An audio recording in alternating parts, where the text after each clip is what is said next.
Welcome back to This Is My Voice. I'm your host, Laura Tia. Today, I'm talking about comfortable complacency, which lives quietly in our lives. You know that strange, numb middle ground between contentment and avoidance where you tell yourself you're fine? But deep down, you know you've given up. I say this with love. The point of this episode isn't to shame comfort. It's my goal to help you realize when comfort becomes camouflage and when safe turns into stuck. Complacency doesn't manifest with fireworks. It creeps in slowly, disguised as peace of mind. One day, you stop pushing as hard as you used to. You tell yourself you're just taking it easy. But over time, that easy pace starts to harden into habit. Apathy starts to feel like stability and silence like satisfaction. I once found myself settling into a complacent routine, believing I had reached a level of fulfillment that required little effort to maintain. Weeks turned into months, and before I knew it, the opportunities I had once chased with such vigor began slipping away. It was a harsh realization that comfort can sometimes be the enemy of progress. Most of us don't even realize we've settled until something disrupts us.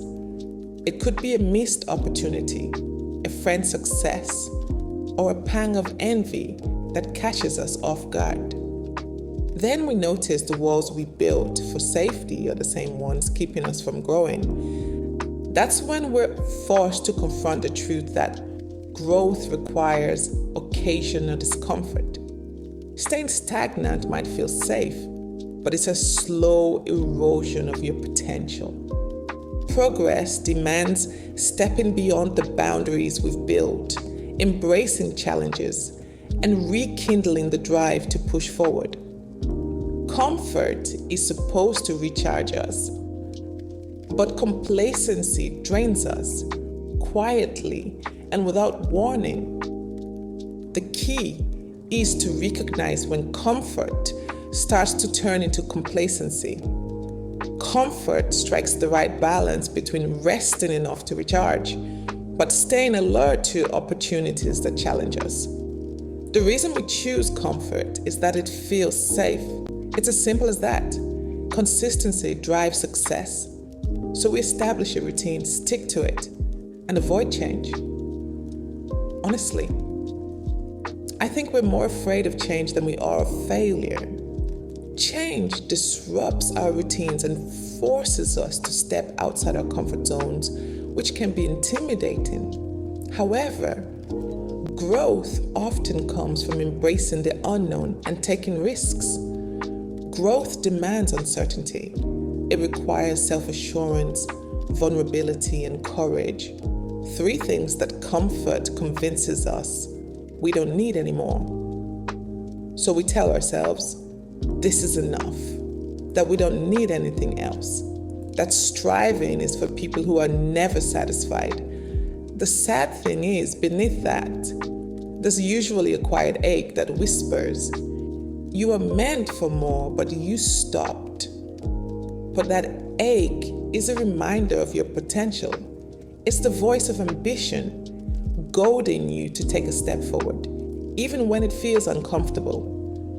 True fulfillment comes not from staying safe, but from daring to grow, to learn, and to embrace the challenges that shape who you're meant to become. There's a psychological pattern to this. The human brain loves predictability. It equates familiarity with safety. Even if our situation isn't ideal, the fact that it's known feels better than the uncertainty of change. The brain's bias toward predictability can make it difficult to embrace new ideas or take risks, as the unknown feels inherently threatening. That's why so many people stay in unfulfilling jobs, relationships, or mindsets. Their lack of desire isn't because they don't want more, but because wanting more risks losing. We're scared of loss in any form. So We stay, we shrink, we rationalize. We call it gratitude, when in truth, it's fear masquerading as acceptance. There's a fine line between peace and paralysis. Peace is earned. It comes after growth, reflection, and understanding. Paralysis, on the other hand, comes from avoidance. It feels calm on the surface, but carries restlessness underneath.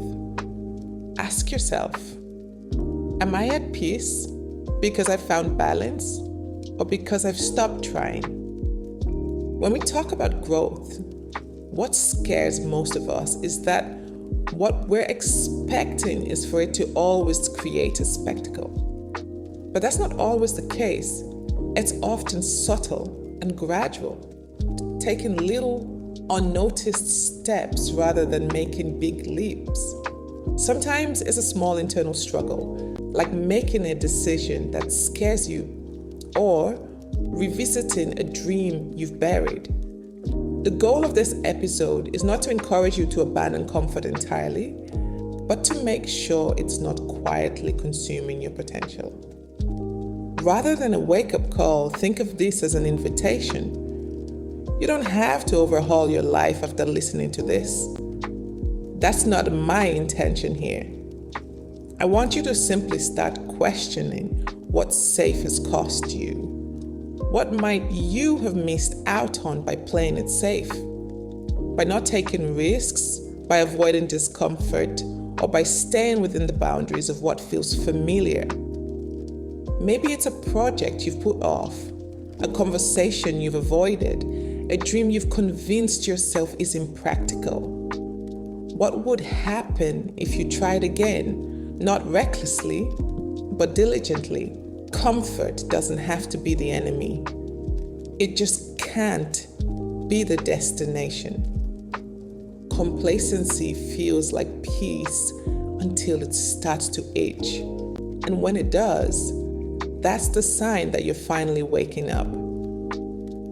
So here's your reminder. Safety isn't the same as satisfaction. Rest isn't the same as withdrawal. You're allowed to outgrow the life you once settled for. Isn't it better to try those things that ignite your soul and discover if you can achieve them rather than give up without even trying? As Hamlet famously said, to be or not to be, that is the question. What's your answer? Thank you for listening to This Is My Voice. I hope you found this episode helpful. Don't forget to share it with someone who might be stuck in the same middle ground as you.